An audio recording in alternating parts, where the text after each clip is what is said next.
Hello বন্ধুরা, আশা করি তোমরা সবাই ভালো আছো আর ডিনার করে নিয়েছো। আজকে আমি এনেছি একটা ডিনারের রেসিপি। তার মধ্যে আছে গরম গরম চাউমিন, এটা বাড়িতে বানিয়েছি প্রচুর ভেজিস দিয়ে, বিট, গাজর, বাঁধাকপি।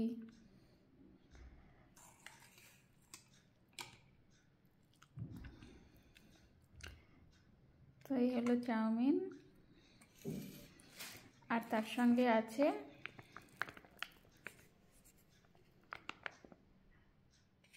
টমেটো সস,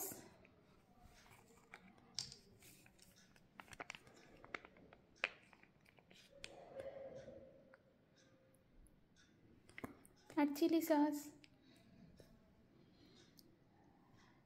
আশা করি তোমাদের আমার ভিডিওগুলো ভালো লাগছে। ভালো লাগলে প্লিজ লাইক, কমেন্ট, শেয়ার করে দিও আর সাবস্ক্রাইব করতে ভুলো না। তো কালকে আরেকটা রেসিপি নিয়ে আসবো। Have a good day, keep smiling, be happy.